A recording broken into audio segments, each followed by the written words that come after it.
At any rate, how many of you are familiar? Sorry, man. How many of you are familiar with the Texas bombing issue right now? I am. I'm up to speed. All right, so I just did a little bit more research today, and because I know they announced who it was today while I was at work. So, 23-year-old Mark Anthony Condit was the gentleman, for lack of a better term, who went around committing all these things. Now, you did hit on something there, Rico, when you dramatically coughed false flag. I didn't know. It was just oh, sorry. I must be hearing. Yeah, you're paranoid. I must be picking up some bad reception in my headphones. That's what it is. Yeah, so that's possible. I don't know. It seems like every single one of these events that keeps coming up seems to have something that happens that is like, wait, this isn't adding up at all. That being said, I was just curious. I had posted a tweet, and the name of the show even is if only bombs were illegal, then maybe this would have stopped. Maybe we would have not had these bombings go on if bombs were illegal, right? Isn't that how it works? Yeah, for sure. Well, yeah, because making something illegal is going to stop someone from doing exactly that illegal thing that they don't care is illegal.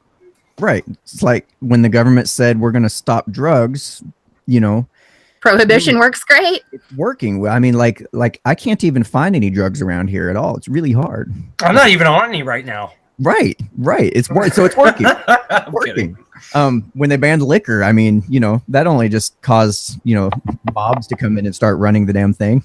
And people started dying too, because people were drinking like, I don't know exactly what, but obscure stuff. I mean, look at it. During prohibition, people were going blind and stuff. They were trying to drink whatever they could. So Bob McCabe in the chat says only assault bombs are illegal. I think we do need to pass a law. Kudos, sir.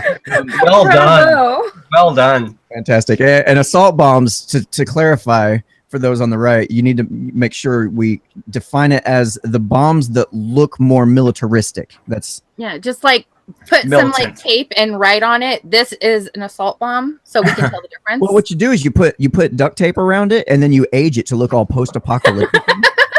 Dystopian. Yeah, I want to see a steampunk bomb. Steampunk bomb. It's all done in like copper and gold trim and stuff. It's very elegant, very Victorian. Hey Daniel, have you looked up the Hegelian dialect? You know what that is? No, I think I did once, but I forgot. Well, the Hegelian dialect is basically problem, reaction, solution. So if they have something they need to pull off, they want to scare people, like blow up a school, something that's really going to touch people, like, oh my God, I got kids, that hurts. And then the reaction is the public's like emotional reaction. Oh, this is terrible. And the solution is, well, let's take away, bombs, and they pull off anything. It's a false flag thing, but problem, reaction, solution. And just about all these events, Sandy Hook, I mean, you name it, there's always something they needed to, push forward. 9/11 was all about homeland security. And, I think all these shootings are about, gun control and whatnot. But I think just about everything that happens, and they switch it up too. Like sometimes a lot of people die, and it's really sad. So if you go out there going, this was bullshit, then people are like, oh, you're insensitive. So that emotional thing, the second of the three, problem, reaction, solution, the second of the thing makes people hate you for even trying to say it wasn't real. So, I mean, a lot of the problem is that when you've got these situations, the big debate is between whether or not it is the state that is initiating these events and then taking advantage of it, or if these events are happening and they're just taking advantage of it by controlling the media narrative in that case, which I think it might honestly be a mixture of the two. Sure. I'm sure they're opportunists. Yeah, I'm definitely not the one to say that every single one of these major events we've seen has been a false flag or some kind of grand conspiracy. That would be not at all. No, I agree. Even if it were true, it would sound fucking retarded. So I mean, nobody's gonna buy it, even if I had 100% proof that all of them are right. I know. So you have copycats and whatnot. Yeah. You're still dealing with the Overton window in this case of what is acceptable, what's publicly acceptable to talk about.